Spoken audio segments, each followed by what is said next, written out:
Apa jaminan kerajaan data tidak akan bocor?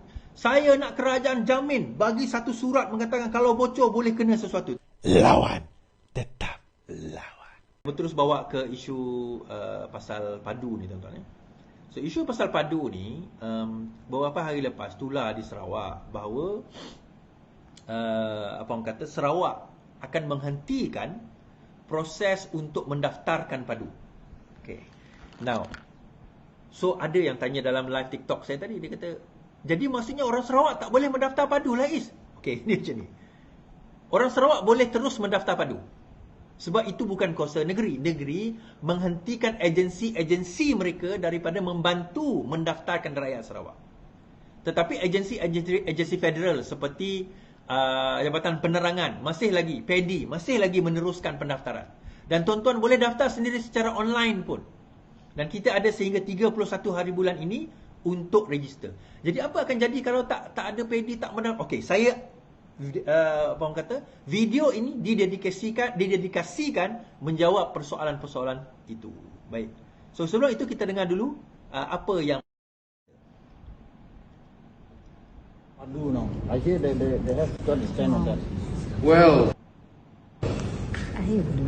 personally, I believe, personally lah, ini personal lah. The state, there must be a slight change for the state. Padu, personally, I see is something like what we have before, the e-kasi. Why do you keep wanting to have changes? 2-3 tahun tukar. It creates a lot of problems. And also, I don't know whether you all, the media has feel in Padu. Practically, the moment you feel in, you bogerkan diri sendiri. Do you know that? Practically everything, information on you, your bank account, your house, everything, you telanjangkan. You know? Would you want to do that? I don't think that is the proper way to treat your citizen. Yeah. Okay. Dia panjang 5 minit. Saya tak akan go through 5 minutes punya speech. Baik. Okay. Now, dia kata, ditimbulkan persoalan kan, YB Abdul Karim Hamzah Asajaya, sepatutnya saya lawan dia lah gitu kan. Telah menimbulkan satu persoalan. Dia kata bahawa apa bezanya, saya pelik kan, padu ni apa bezanya dengan e-kasih, dia kata. Setiap 2 tahun nak kena tukar sistem.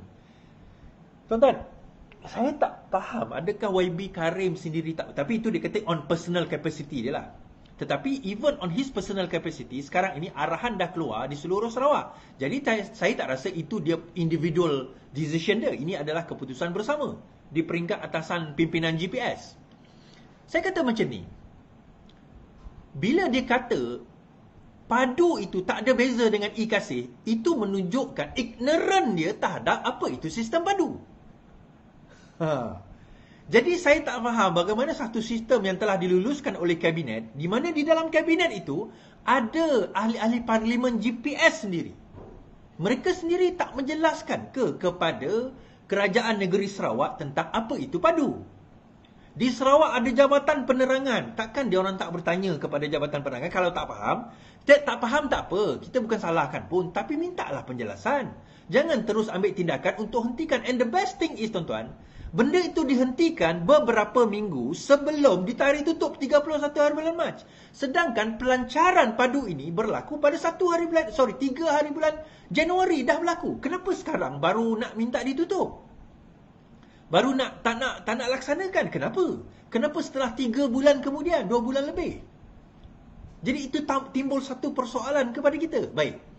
So dia mengatakan dia kata sama macam e-kasih. Itu menunjukkan sebenarnya dia tak faham padu itu apa. Okey? Sebenarnya dia tak faham padu itu apa. Baik. Ini adalah jawapan saya kepada apa itu padu. Dan Perdana Menteri pun telah meminta Rafizi menerangkan sekali lagi kepada kabinet apa itu padu. Tetapi sebelum Rafizi terang pada kabinet, saya akan buat jawab soalan-soalan kepada Padu, dan di dalam soalan lazim pun dah ada dah sebenarnya. Kan? Tetapi kita jawab satu persatu. Baik. Apa itu Padu? Pengkalan data utama atau Padu merupakan pengkalan data yang mengandungi profil penduduk warga negara dan pemastartin tetap yang menetap di Malaysia bagi membantu kerajaan dalam melaksanakan data secara bersasar. Itu jawapan ringkasnya. Jawapan tuntasnya adalah Padu adalah satu sistem yang centralized, yang mengcombinkan, yang mencantumkan kesemua data-data kerajaan sekarang ini bersepah. Padu telah mengambil data daripada lebih 300 agensi di seluruh Malaysia, termasuk SOCSO, JPJ, LHDN, KWSP, JPN, kerajaan-kerajaan negeri, zakat, you name it. Lebih 300 agensi kerajaan yang mempunyai data bersepah-sepah ini telah disatukan di dalam satu sistem yang dinamakan Padu. Termasuklah salah satunya sistem e-Kasih. Jadi persoalan dia, maksudnya di bawah Padu ni dia ada banyak data-data yang diambil dari pelbagai, termasuk salah satunya e-Kasih, JPJ, hospital, KWSP, SOCSO, dan sewaktu dengannya polis dan sebagainya. Semua data ini diletakkan jadi satu. Kenapa? Kenapa penting kita nak menyatukan semua data ini? Selama lebih 60 tahun sejak kita merdeka, negara tidak mempunyai satu pusat ataupun data center yang centralized. Semua data bersepah-sepah. Data yang negeri, kerajaan negeri punya, dia tak share dengan federal. Data federal ada yang dia tak share dengan negeri. Ada di kalangan kementerian-kementerian ini, data mereka tidak share di antara satu sama lain. JPN tak share dengan dengan contohnya JPJ, tak share dengan LHDN. Jadi banyak data-data ini, contoh ada yang meninggal, SPR, ada yang meninggal, masih ada nama dia di dalam pengundi.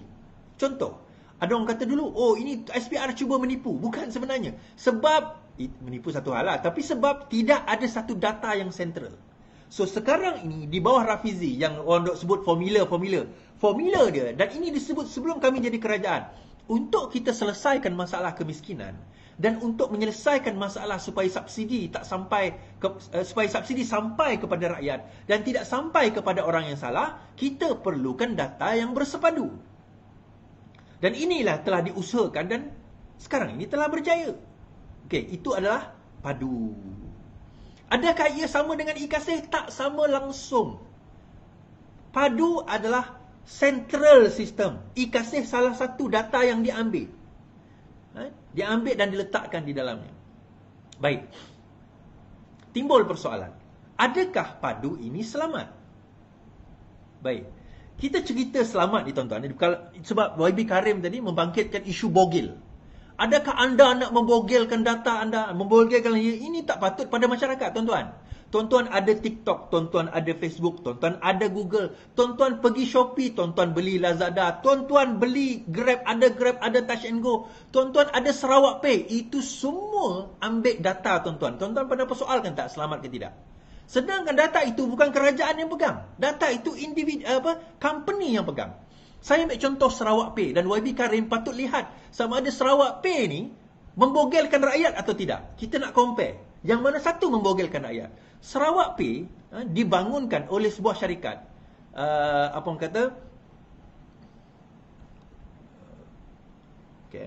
Sarawak Pay ni saya bacakan kenyataan yang saya bawa hari ni. Saya tulis di dalam Facebook saya hari ini. Apa itu Sarawak Pay? Dan saya tak salahkan Sarawak Pay, cuma kalau YB Karim argue bahawa Padu ini membogelkan rakyat, saya nak tanya kepada YB Karim, bagaimana pula dengan Sarawak Pay? Kan? Bagaimana pula dengan Sarawak Pay? Okey. Sarawak Pay adalah, atau SP adalah satu sistem pembayaran tanpa tunai yang dibangunkan oleh SiliconNet Teknologi Sdn Bhd, sebuah anak syarikat di bawah syarikat Sarawak Information System Sdn Bhd atau Sains, yang dimiliki sepenuhnya oleh Kerajaan Negeri Sarawak. Okeylah Is. Kerajaan Negeri Sarawak punya. So apa masalahnya? Baik. Namun begitu, Silicon Technologies tidak menggunakan perkhidmatan payment gateway mereka sendiri.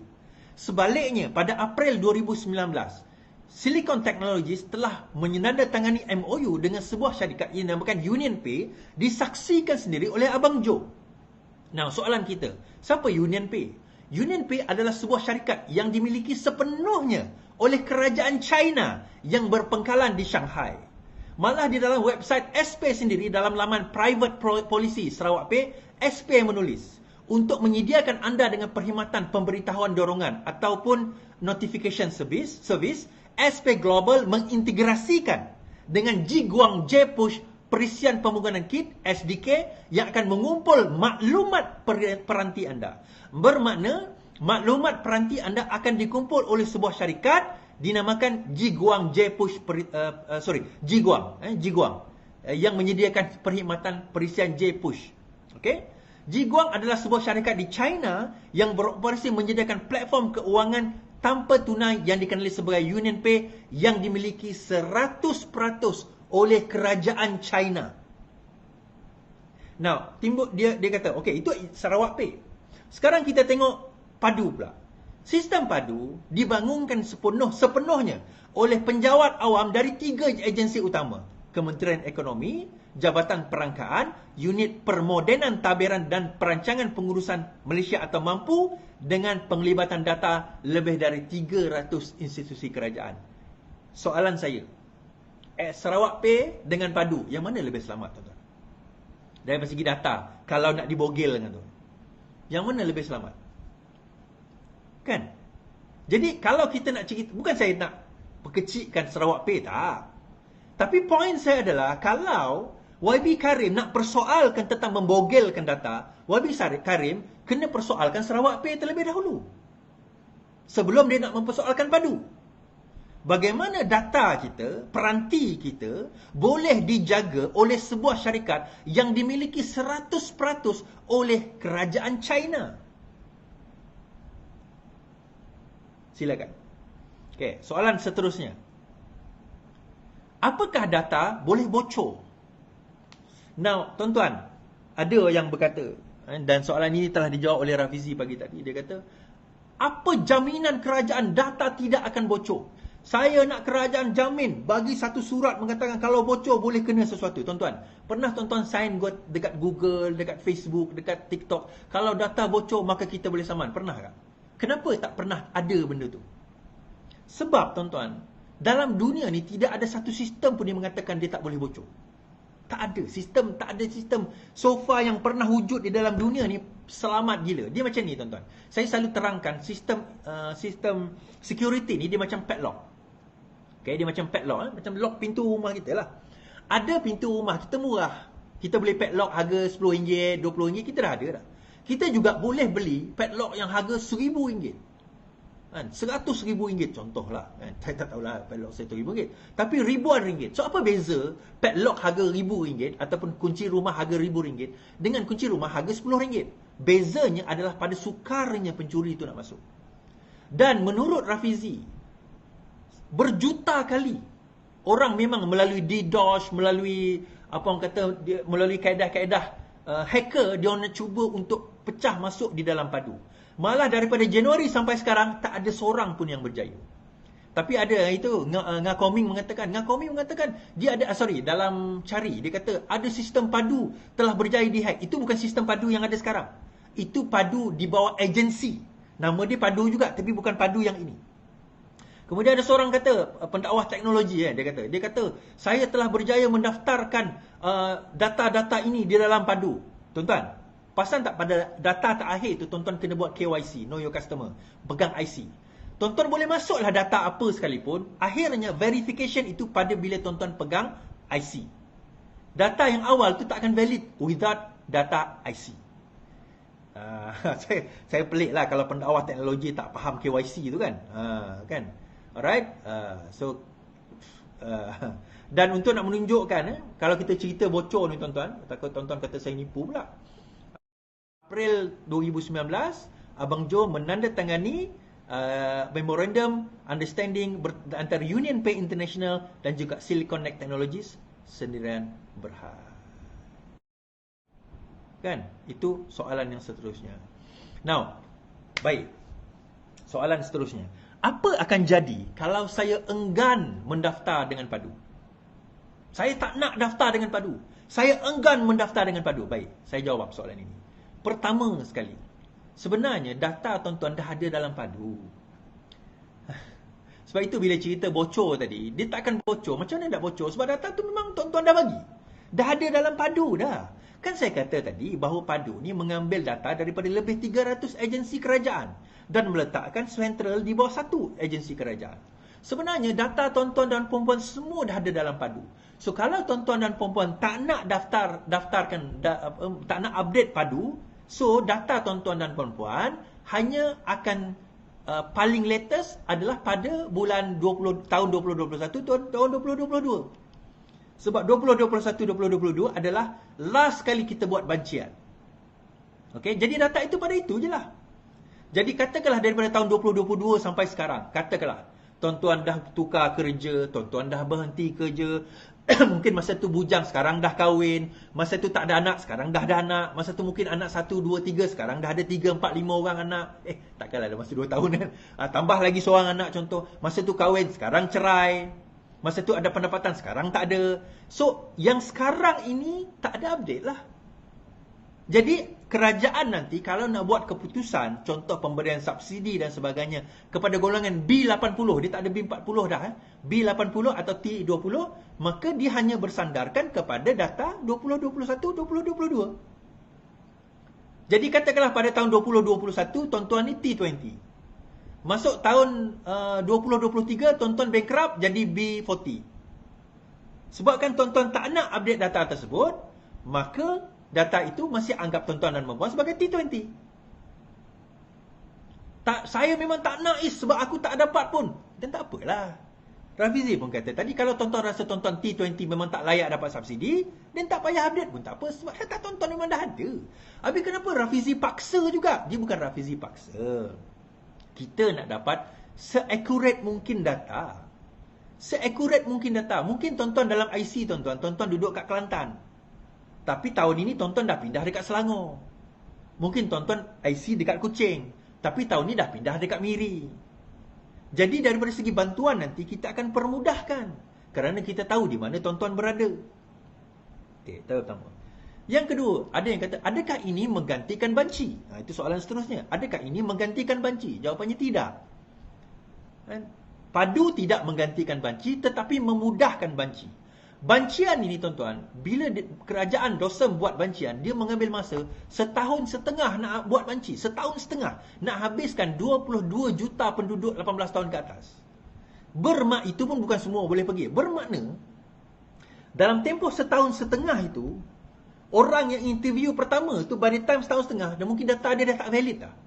Dah outdated dah data dia. Jadi bayangkan sekarang ini, kalau by the end of this week, 31 bulan ni, kita dapat 10 juta. Sekarang ada 7 juta data sudah dapat.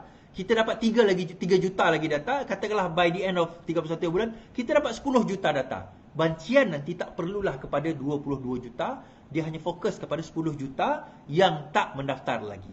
Jadi kerja itu lebih pendek. Masa itu lebih singkat, lebih efisien. Kan? So, kesimpulan dia, kalau saya tak nak bagi data saya, tak apa. Data anda dah ada dalam tu. Kan? Data anda dah ada di dalam itu. Jadi tak timbul persoalan. Okey. Jadi adakah kalau orang Sarawak tidak mendaftar, maksudnya kerajaan negeri dah buat arahan tidak boleh tidak mendaftarkan, maksudnya rakyat Sarawak semua tak ada data? Tak. Rakyat Sarawak semua dah ada data. Rakyat Sarawak semua dah ada data, dan siapa yang nak mendaftarkan, nak update. Sebenarnya padu ini update. Siapa nak update? Macam saya sendiri, bila saya update, ini kerja lama saya ni tahun 2014. Saya dah berhenti kerja 2014, 10 tahun dah saya berhenti kerja. Tak ada dalam sistem itu, sebab saya tak bayar, sebab saya tak register, sebab saya kerja sendiri. Saya tak ada dalam sistem yang meregisterkan.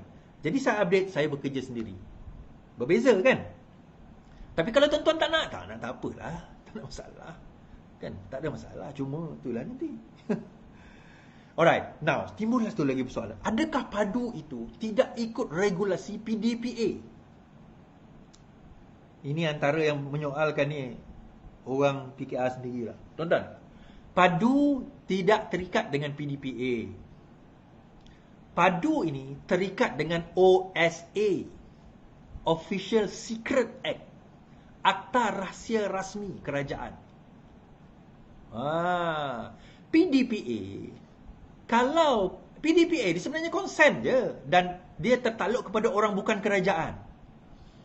OSA ni lagi tinggi daripada PDPA, tuan-tuan. Kalau pegawai kerajaan bocorkan rahsia dalam padu ni, atau mana-mana, bukan padu je, mana-mana data kerajaan, diorang boleh dipenjarakan sehingga seumur hidup, tahu tak? Saya baca Section 3 OSA, siapa yang menjadi pengintip, hukumannya penjara seumur hidup. Seumur hidup ke sepanjang hayat? I think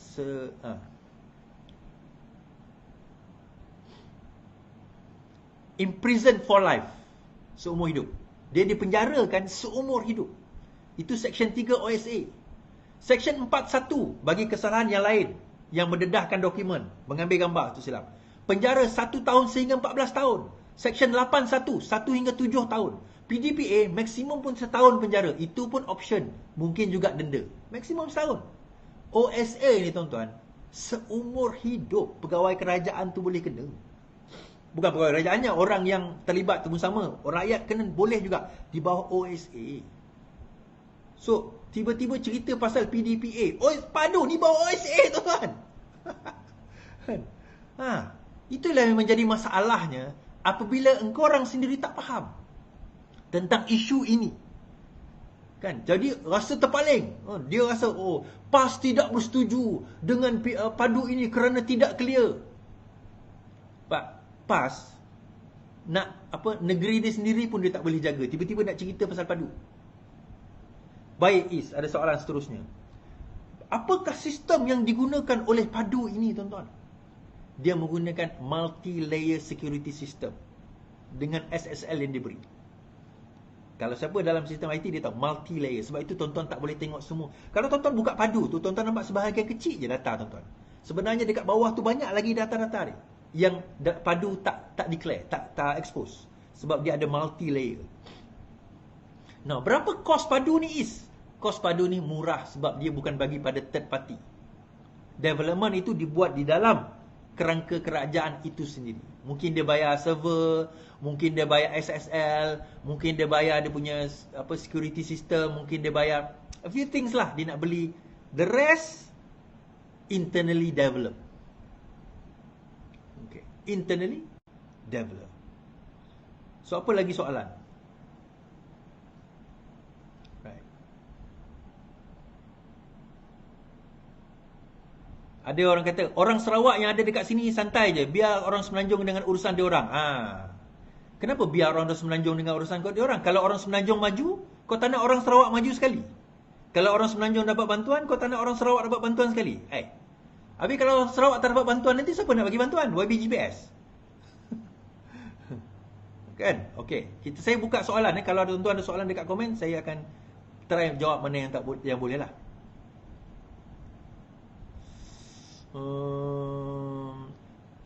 Sepatutnya kerajaan sekarang bongkar skandal MySejahtera. Jangan sejap rakyat dah fobia datang, mereka dah sabotaj. Fobia lama tak datang pula fobia baru. Encik Ramli. MySejahtera adalah sebuah syarikat yang diregister di Singapura. Vendor itu diregister di Singapura. Exactly my point. So nak fobia apa? Kalau Encik Ramli boleh buktikan bahawa padu ini didaftar atau diberikan oleh syarikat syarikat luar, dan Encik Ramli boleh kemukakan, buat laporan polis bahawa syarikat ini ataupun padu ini didevelopkan oleh orang ketiga. Kalau tak, then apa sebenarnya yang Encik Ramli nak nak takutkan? Tak faham. Kan? Right. Government nak bagi duit, tak nak sudah, betul?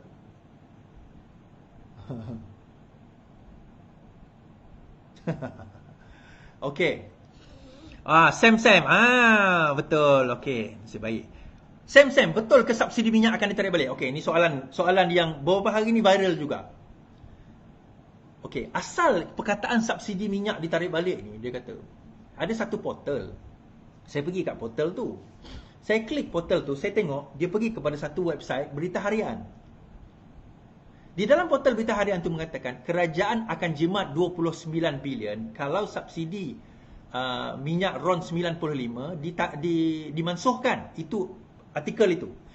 Isu dia bila saya baca komen, semua majority komen itu hanya baca heading, dia tak baca apa orang kata, tak baca headline. Sorry, tak baca isi.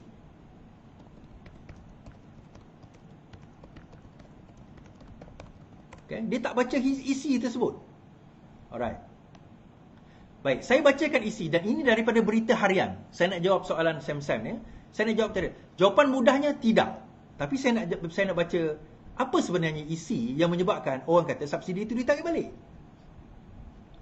Ini adalah satu artikel yang pendapat yang dikemukakan oleh penganalisa di dalam Hong Leong Bank. Satu investment investment analyst yang menyebut di dalam Hong Leong. Dia kata pengapungan harga RON 95 diesel jimatkan 29 bilion ringgit subsidi kerajaan. Pengapungan mengikut harga pasaran RON 95 dan diesel boleh menjimatkan subsidi bahan minyak sebanyak 29 bilion ringgit. Boleh Hong Leong Investment Bank HLIB berkata. So yang cakap ni siapa? Yang cakap ni Rafizi ke, Anwar ke, Hong Leong? Yang cakap ni Hong Leong.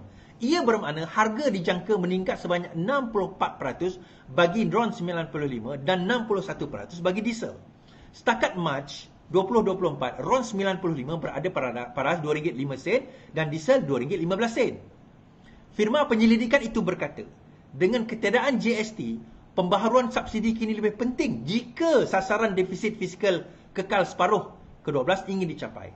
Maksudnya, kalau nak capai fiskal defisit itu, salah satu cara menurut Hong Leong Investment Bank ni adalah dengan hapuskan cukai. Siapa yang cakap? Anwar ke? Rafizi ke? Tak. Hong Leong Investment Bank cakap. Kami membayangkan ini membabitkan bahan api diapungkan ke harga pasaran dan pada masa yang sama memberi bantuan tunai kepada mereka di dalam padu. Langkah pengampungan itu akan dapat membantu defisit fiskal tetapi memberi tekanan ke atas inflasi.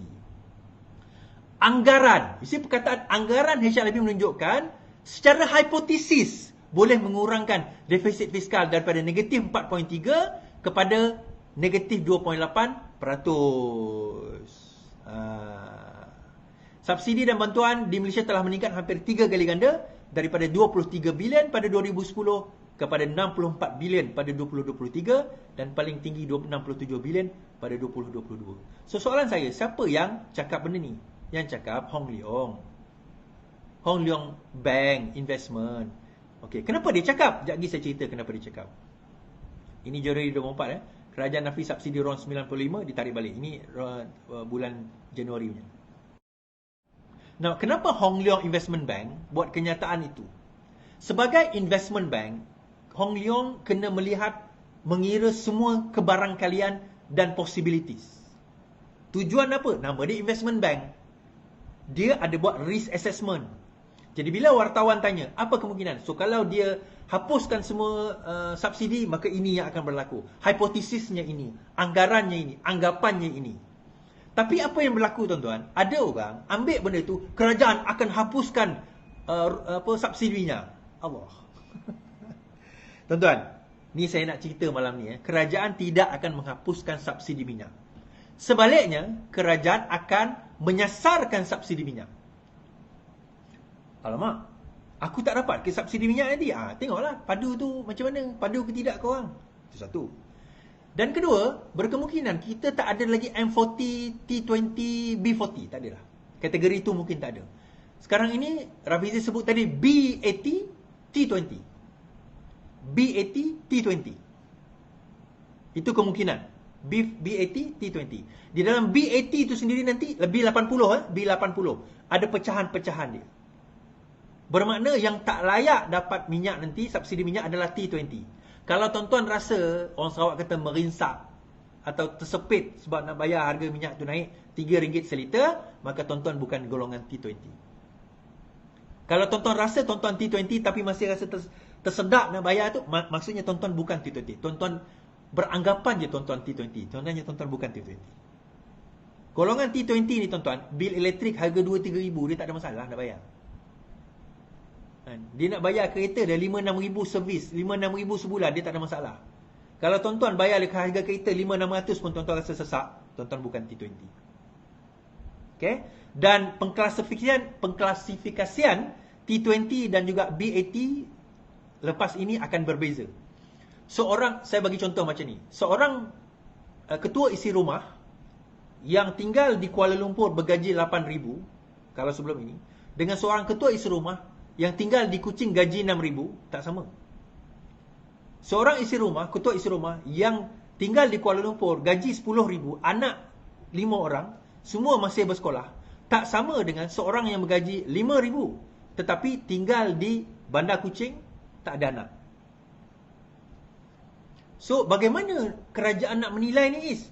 Itulah kena pentingnya kita ada penyelarasan data-data ini untuk menentukan bagaimana pengiraan ini dan bagaimana penentuan sasaran subsidi itu sampai kepada rakyat. Okay. Right.